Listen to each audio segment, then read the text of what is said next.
네, 주님의 이름으로 축복합니다. 우리 하나님께서 오늘 여러분들 부르셨습니다.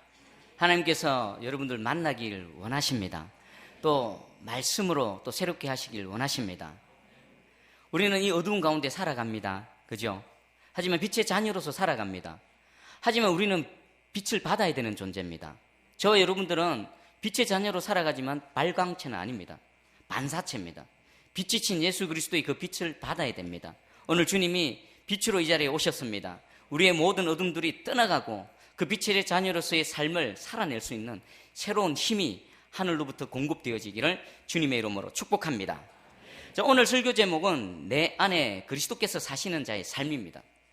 우리 갈라디아서 2장 20절에서도 보니까 내가 십자가에 그리스도와 함께 십자가에 못 박혔나니 그런즉 이제 내가 사는 것이 아니고 예수 그리스도께서 산다고 했습니다.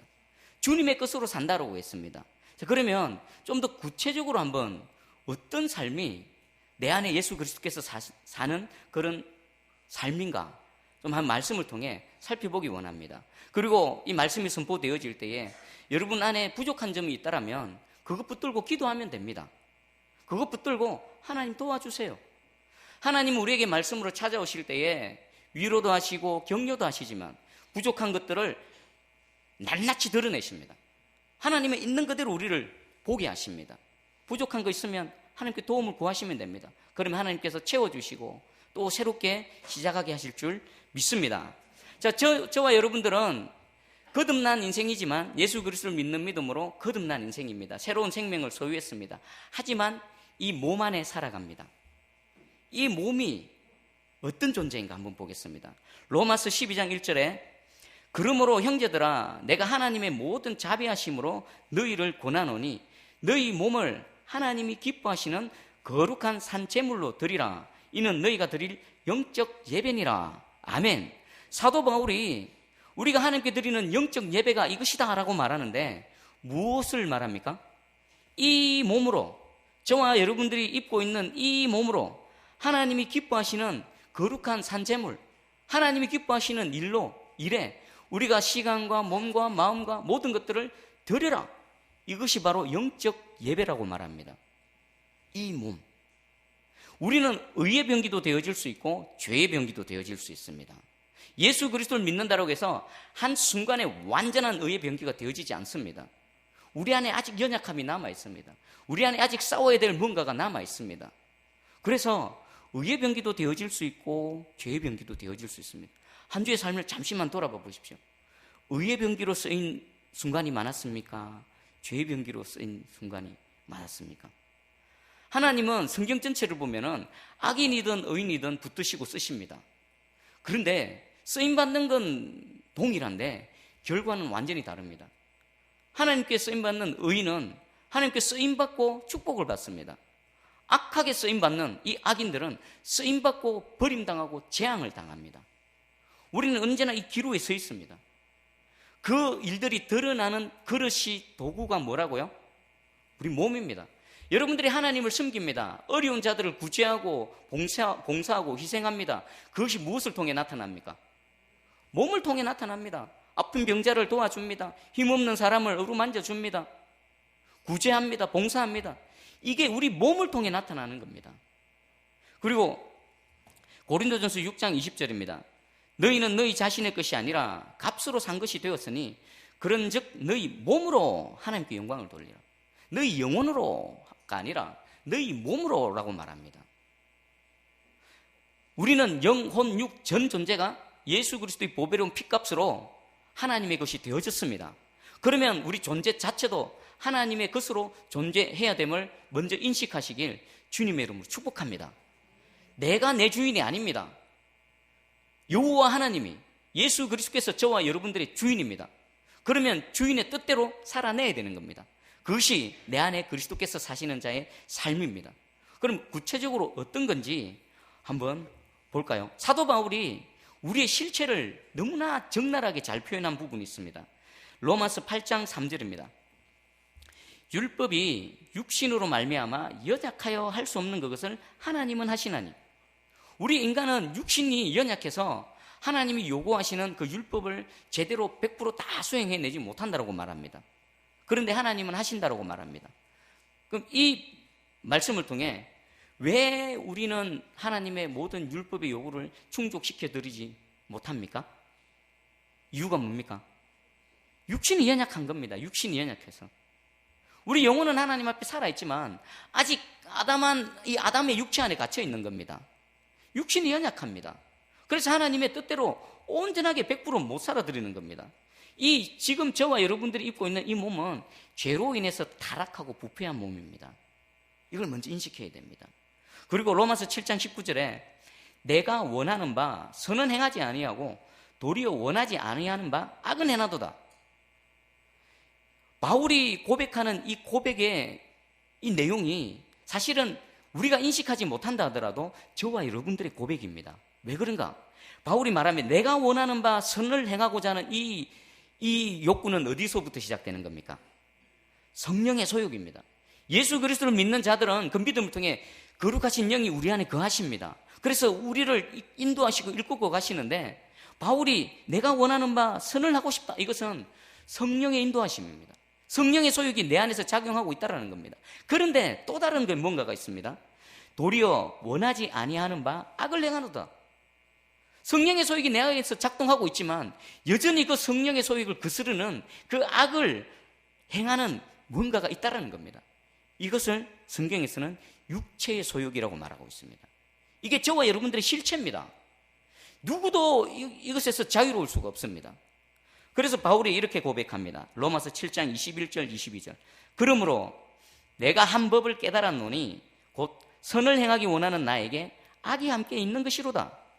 내 속사람으로는 하나님의 법을 즐거워하되 내 지체 속에서 한 다른 법이 내 마음의 법과 싸워 내 지체 속에 있는 죄의 법으로 나를 사로잡는 것을 보는도다. 이 고백이 누구 고백입니까? 바울의 고백입니다.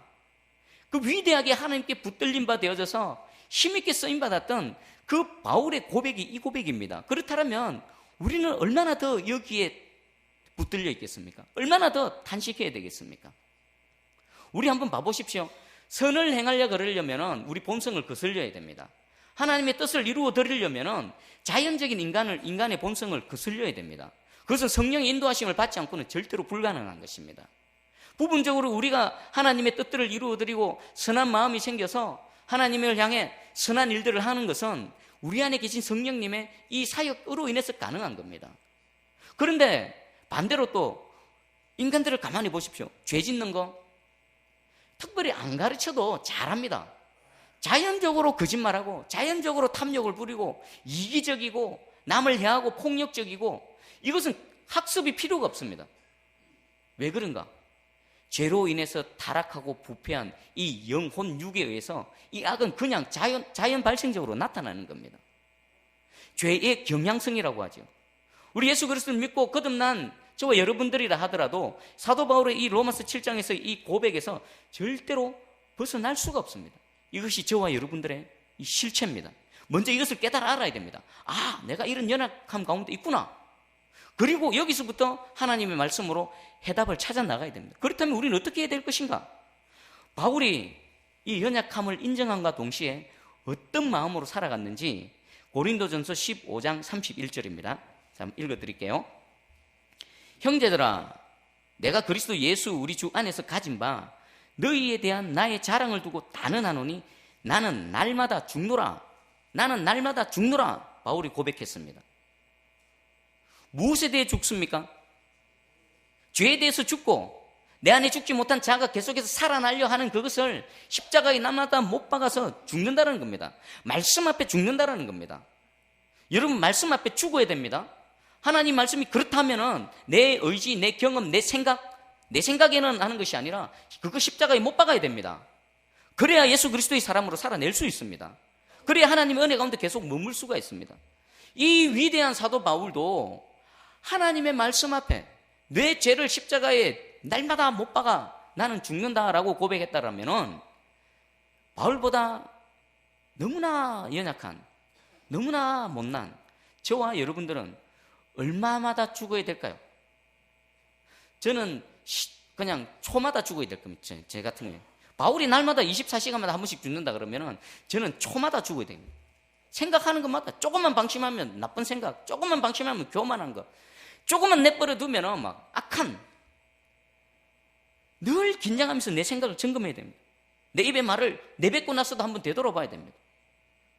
날마다 이 바울이 내가 죽는다라는 이 삶이 저 여러분들의 삶이 되어지기를 주님의 이름으로 축복합니다. 바울은 왜 날마다 죽는 삶을 살아냈는가? 그 이유를 명확하게 얘기합니다. 고린도전서 9장 27절입니다. 내가 내 몸을 쳐 복종하게 함은 내가 남에게 전파한 후에 자신이 도리어 버림을 당할까 두려워함이로다. 왜 날마다 말씀 앞에 자신을 쳐서 복종시킵니까? 하나님의 사역을 감당합니다. 복음을 전합니다. 이 생명되는 예수 그리스도를 전하는데 정작 본인은 말씀 앞에 죽지 않고 죄악된 그 죄 앞에 십자가에 못 박지 않고 그렇게 살아가는 그 결과 나중에 하나님의 사역자로 복음을 전했지만 자신의 영혼은 하나님으로부터 버림을 당하지 않을까 두려워서 날마다 자신을 쳐서 복종시키는, 말씀 앞에 복종시키는 삶을 살아냈다라고 고백하고 있습니다. 한번 가정해 보십시다. 바울이 열심히 주를 사역을 감당했습니다. 그 위대한 그 사역의 열매를 맺었습니다. 그런데 하나님이 인정하시는 삶을 살아내지 못했습니다. 그리스도의 삶이 아니었습니다. 0.00001%라도 만약에 이 말씀이 자신이 도리어 버림을 당할까라는 이 일이 일어난다면 바울 개인에게 얼마나 치명적이겠습니까? 그리고 저와 여러분들에게도 이 바울이 이렇게 얘기했다라는 것은 이 일이 일어날 수도 있다라는 겁니다. 만약에 이 일이 저와 여러분들에게 해당되어진다면 평생 예수 그리스도를 믿는다라고 믿는 줄 알았는데 하나님 인정 안 해버리면 마지막 순간에 끝장나는 겁니다. 두렵고 떨림으로 하나님 말씀 앞에 서시기 바랍니다. 이 두렵고 떨림으로 하나님 말씀을 받으시기 바랍니다. 내 안에 그리스도께서 사시는 자의 삶이 과연 내 매일의 삶 가운데 나타나고 있는가? 이루어지고 있는가? 만약 그렇지 못하다면 무엇이 잘못되어졌는가? 어느 부분이 약한가? 말씀을 통해 깨달아 알고 회개하고 돌이키고 이 삶으로 나아가는 그 시작이 되어지기를 주님의 이름으로 축복합니다. 자, 이제 구체적으로 한번 보겠습니다. 내 안에 그리스도께서 사시는 자의 삶의 모습의 가장 대표적인 특징은 첫 번째가 겸손과 온유입니다. 예수님 말씀하셨죠. 나는 겸손하고 온유하니. 진정 겸손과 온유, 그냥 허식, 가식, 위장이 아닌 그 본성 자체로서의 겸손과 온유로 우리가 계속 변화되어져 가야 되는 겁니다. 어거스틴은 이렇게 말했습니다. 천사를 마귀로 만든 것은 교만이며 인간을 천사로 만든 것은 겸손이다. 우리 교만의 반대가 겸손이요, 겸손의 반대가 교만입니다. 하나님 우리를 겸손으로 계속 이끌어 가십니다. 오늘도 말씀으로 그리스도 안에, 내 안에 그리스도께서 사시는 자의 삶의 첫 번째가 겸손과 온유라고 말씀하십니다. 그곳으로 우리를 계속 이끄십니다. 여러분들의 모든 마음과 생각들을 말씀 앞에 내어놓아야 됩니다. 마음을 활짝 열고 하나님이 말씀하시면 아멘 하겠습니다라는 이런 마음의 상태로 하나님께 나아가야 됩니다. 하나님께서 진정 우리의 딱딱하고 이 견고한 마음을 제거해 주시고 새 마음, 부드러운 마음, 하나님의 말씀의 씨앗이 뿌려지면 30배, 60배, 100배 열매를 거두는 그 좋은 땅이 되게 해주시기를 주님의 이름으로 축복합니다. 그리고 제가 인터넷에서 겸손과 온유에 대한 글을 올린 걸 한번 봤는데 제목이 이렇습니다. 하나님을 제대로 만난 사람의 특징이란 제목으로 글을 읽는데 제가 한번 소개해 드릴게요. 내게서 깊은 겸손이 나타나지 않는 것은 하나님을 깊이 체험하지 못했다는 뜻입니다. 내게서 깊은 온유함이 드러나지 않는 것도 하나님을 깊이 체험하지 못했다는 뜻입니다. 겸손의 깊이는 하나님과의 사귐의 깊이입니다. 온유함의 깊이는 하나님과의 연합의 깊이입니다. 하나님을 제대로 만난 사람의 성품적 특징은 깊은 겸손함과 온유함이 배어나오는 것입니다. 아멘. 우리의 겸손이 내 안에 있는 이미 들어와 있는 겸손과 온유함이 겉으로 드러나는 사람 누구라고요? 하나님과 깊은 교제가 있는 사람, 하나님과 깊은 만남이 있는 사람, 예수 그리스도를 직접 대면하고 그 인격적인 대면이 있는 사람, 이런 사람이 진정한 겸손과 온유의 삶을 살아낼 수 있다라고 고백하고 있습니다. 오늘 이 시간 하나님 찾아오셨습니다.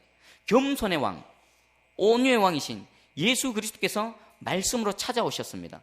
이 말씀의 인격과 여러분들의 인격이 딱 맞닥뜨리는 그 일이 일어나기를 주님의 이름으로 축복합니다. 이것이 없어서는 절대로 우리는 겸손해질 수가 없습니다. 온유해질 수가 없습니다. 그리고 그 조나단 에드워즈 목사님이 균형 잡힌 부흥론이라는 책에 보면은 영적으로 교만한 사람들의 10가지 특징을 기록해 놨습니다. 제가 10가지를 한번 소개해 드릴게요. 나는 몇 가지나 해당되는가? 정직하게 한번 말씀을 받으시기 바랍니다. 첫 번째입니다. 영적으로 교만한 사람은 다른 사람의 죄에 대해서 신랄하게 비난한다.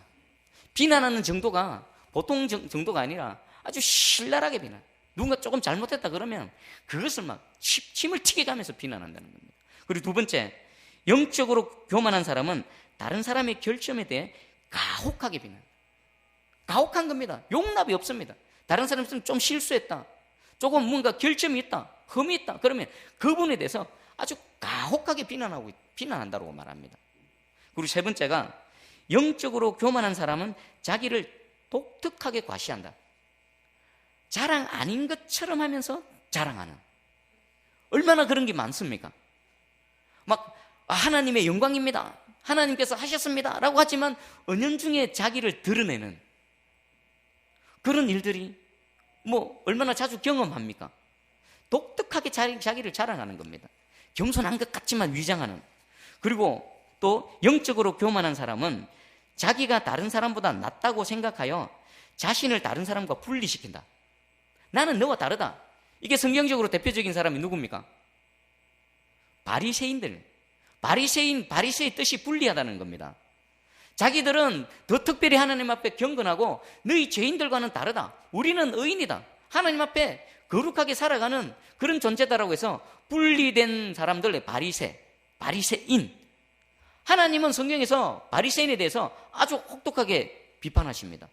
그들 스스로 의롭다고 여기고 그들 스스로 자랑했는데 정작 하나님의 판단은 뭐였습니까? 바리새인이 아니라 누가 의롭다고 했지요? 자신의 죄인됨을 인정하고 그 죄 때문에 통해 자복하며 하나님 앞에 통탄하는 자, 그 자를 하나님 의롭다고 했지 막 인간의 어떤 행위로 흠도 없고 티도 없고 도덕적 윤리적인 그런 것들로 자기 영적인 교만에 빠져있는 바리새인에 대해서는 하나님은 너는 아니다, 너는 악인이다, 의인이 아니다 라고 심판하셨습니다. 오늘날 보면 이런 사람들이 너무나 많습니다. 특별히 그 종교적인 열심이 갖고 있는 자들, 그리고 이 교단의 교파 중에서도 보면 이 분리주의자들이 있습니다. 자기들만 옳고 자기들만 영생을 소유했고 자기들만 하나님 앞에 거룩하다고 해서 모든 그리스도의 몸된 교회에서 스스로 분리시키는 자들이 교회의 역사 속에서 보면 그런 이단들이 있었습니다. 그런데 우리 모든 정통교회에서는 그런 자들을 이단이라고 정죄했습니다. 그것은 교파뿐만 아니라 개인에게도 이런 일들이 일어날 수 있습니다. 나는 저런 달라, 나는 그렇게 영적인 교만입니다. 나는 다르다. 아닙니다. 똑같습니다. 새벽기도 잘 나오고 기도 많이 하고 예배 100% 참석하고 열심히 섬기면 하나님 앞에 죄인 아닙니까?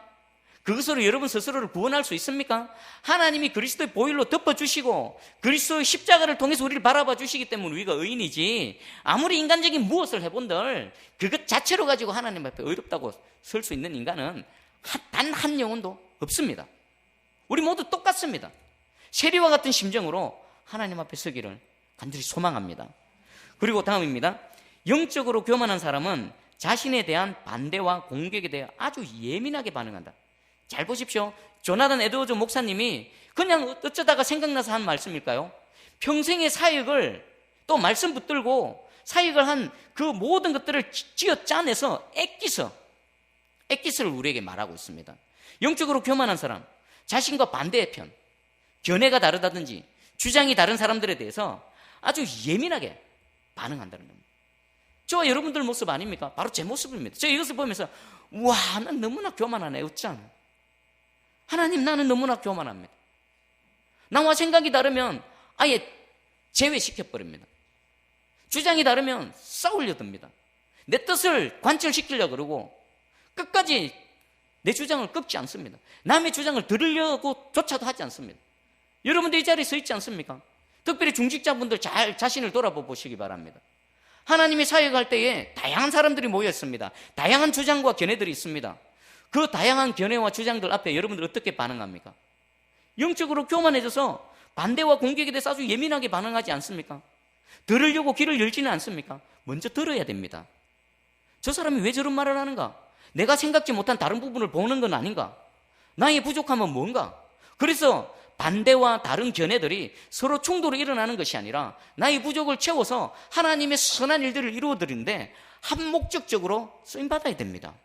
우리 겸손해지십시다. 우리가 이런 영적인 교만한 자리에 서 있구나는 것을 말씀을 통해 먼저 깨달아 알기를 간절히 소망합니다. 그리고 또 영적으로 교만한 사람은 비난당할 때 비난하는 일에 더욱 열성적입니다. 여러분 자신을 돌아보시면 누군가 나를 비난합니다. 옳고 그름을 떠나서 내가 잘못했든 잘했든을 떠나서 누군가 나를 비난할 때 여러분들 어떻게 반응합니까? 대개는 얘 속에서 욱하고 올라오지요. 그리고 나를 비난한 사람에 대해서 어떻게 합니까? 공격합니다. 그래서 잠언은 이렇게 말합니다. 우매한 자, 미련한 자에 대해서 그에 대해서 질책하거나 책망하지 말라고 그럽니다. 왜 그런지 아십니까? 해봤자 소용이 없거든요. 오히려 그 우매하고 미련한 자가 그 상대방을 집요하게 악랄하게 따라다니면서 공격하기 때문에 오히려 그냥 그 미련하고 우매한 자들은 내버려 둬버려라. 하나님 손에 맡겨 둬버리라고 말합니다. 근데 오늘 이것을 통해 자신을 돌아보시기 바랍니다. 누군가 여러분들을 공격합니다. 만약에 여기서 이 영적인 교만에서 벗어나지 않으면요, 사람과 사람에 대해서 누군가가 나에 대해서 공격할 때 그것을 대해서 독을 품고 악착같이 뒤에 가서 반격하려고 하는 그런 사람들은 필연적으로 누구에 대해서도 동일하게 할까요? 인간에게 그렇게 하는 사람은 필연적으로 하나님에 대해서도 그렇게 합니다. 하나님이 말씀으로 찾아오셔서 어두운 부분을 빛으로 드러내시고 잘못된 부분을 책망하시고 훈계하시고 바르게 하실 때에 이 영적인 교만에 빠진 자들은 절대로 말씀 앞에 굴복 안 합니다. 오히려 두두목 불 끊지고 하나님이 할지라도 달라듭니다. 그 자는 죽습니다.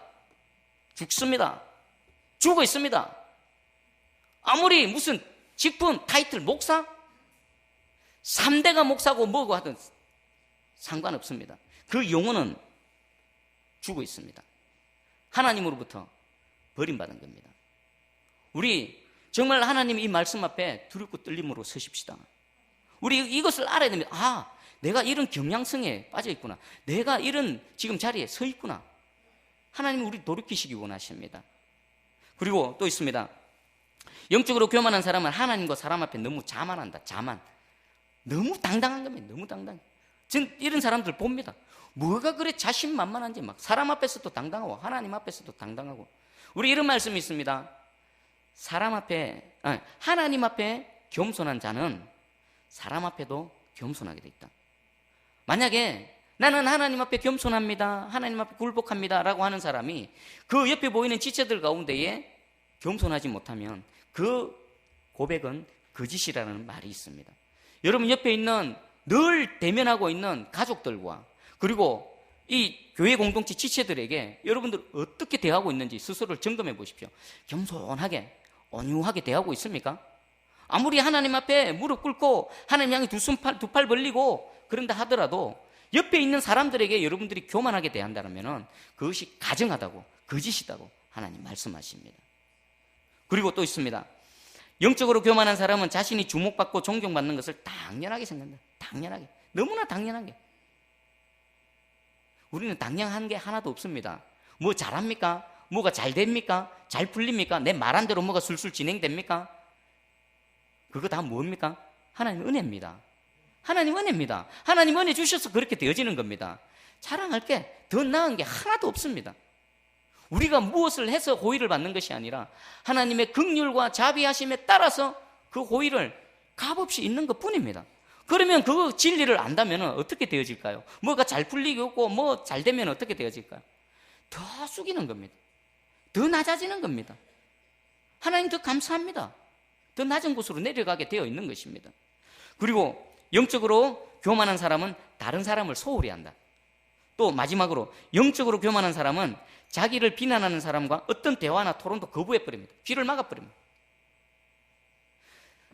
어떤 목사님을 봤습니다. 그 목사님은 대화 자체가 안 됩니다. 대화를 하면은 마치 벽하고 대화하는 것 같습니다. 자기 얘기만 합니다. 진짜 어떻게 인간이 저럴 수가 있을까요? 자기 얘기만 합니다. 처음 만났는데 인격적인 교제가 안 이루어집니다. 대화는 뭡니까? 주고받는 거 아닙니까? 주고받는 거. 먼저 하면 듣고 거기에 대한 또 대화를 하고 주고받는 건데, 와, 이거 도대체 여기에 뭐가 들었는지 자기 말만 일방적으로 합니다. 그래서 입 닫아버립니다. 그럼 입만 닫겠습니까? 뭐까지 닫아버리겠습니까? 귀도 닫고 마음도 아이고, 밥만 먹습니다. 밥만. 두 번 다시 그 사람 안 만납니다. 그 사람은 영적으로 교만한 겁니다.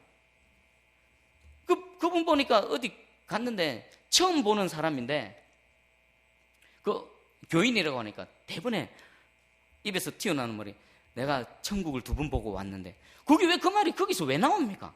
그 사람은 관심도 없고 듣고 싶지도 않은데. 영적인 교만입니다.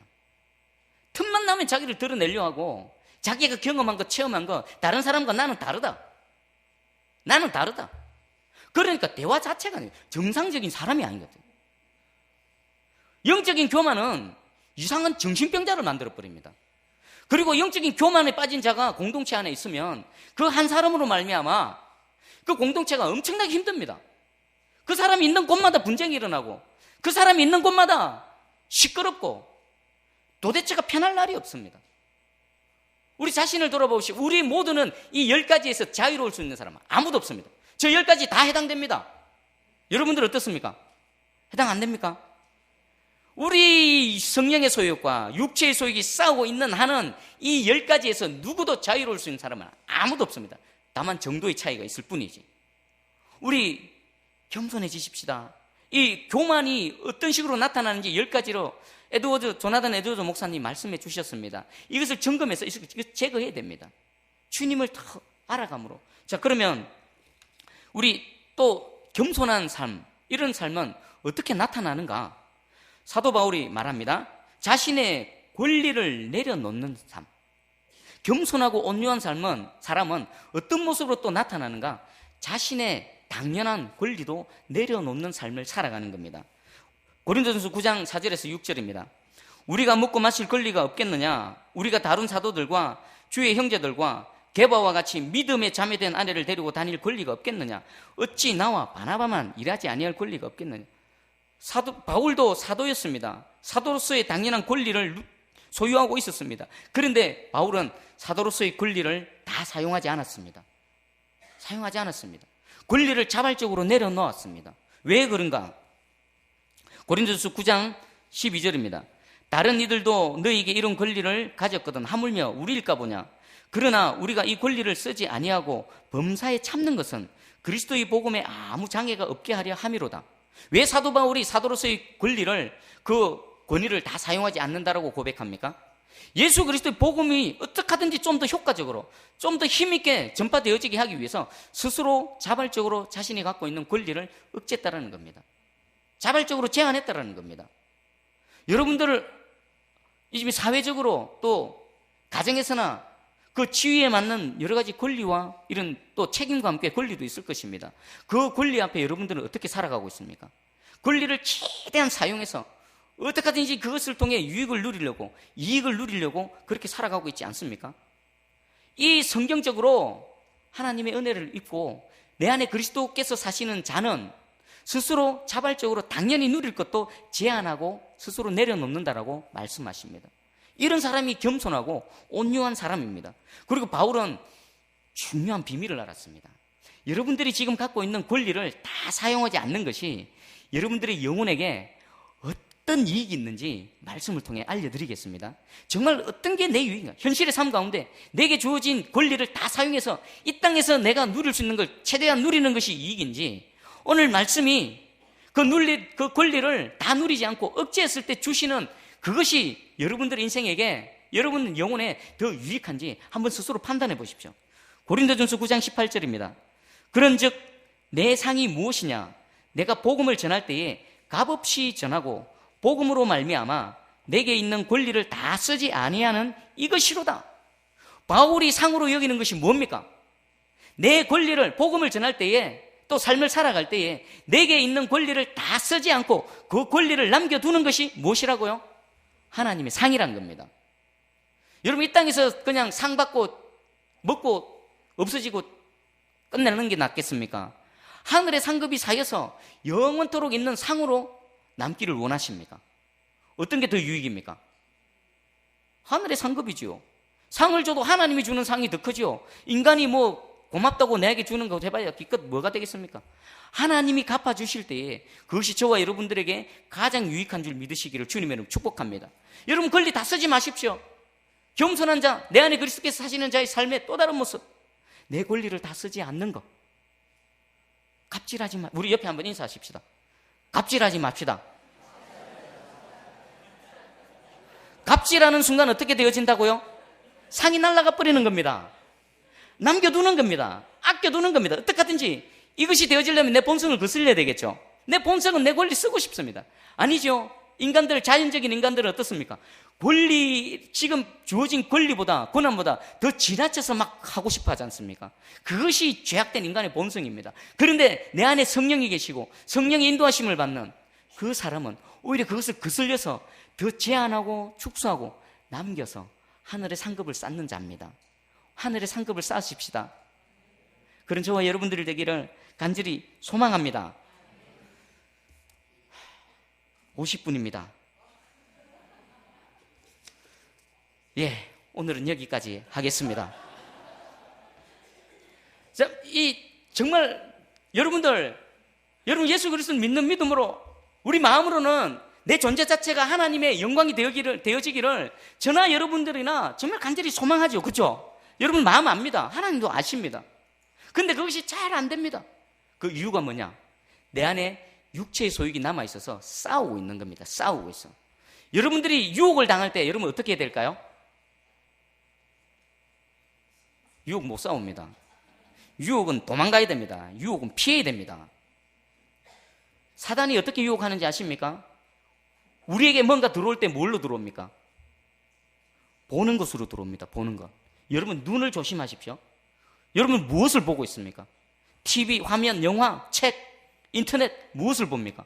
보는 것으로 들어옵니다. 그 유혹 여러분 계속 보고 있으면 못 이깁니다. 돌려야 됩니다. 악한 것, 이상한 것이 갑자기 팍팍팍 튀어나오면 메일이 왔는데 뭔가 하고 열어봤는데 이상한 게 나오면 빨리 닫아야 됩니다. 내가 싸워서 이겨야지 하고 그거 보고 있으면 여러분 집니다. 또 하나가 들어오는 게 뭡니까? 귀로 들으죠. 말로 들어오는 겁니다. 말도 가려서 들으셔야 됩니다. 여러분 뭘 듣고 있습니까? 우리 영적인 존재이기 때문에 말에는 영향력이 있습니다. 말씀이 우리에게 살리는 능력이 있는 것과 마찬가지로 우리 모든 말에는 영향력이 있고 힘이 있습니다. 부정적인 말, 또 죄악된 말, 이런 말 들으면 여러분 영혼 그것에 분명히 영향받을 수밖에 없습니다. 여러분들 눈과 귀를 지키십시오. 그것이 여러분들의 마음과 영혼을 지키는 그 첫 시작입니다. 그래서 오늘 하나님께서 말씀하신 이 내 안에 그리스도께서 사시는 자의 삶을 겸손과 온유와 또 자발적으로 내 권리를 다 쓰지 않고 아껴둬서 매일매일 삶이 하늘의 상급이 가득가득 쌓이는 그런 저와 여러분들 우리 도동교회 공동체 되어지기를 주님의 이름으로 축복합니다. 기도하겠습니다. 사랑의 하나님 아버지 감사합니다.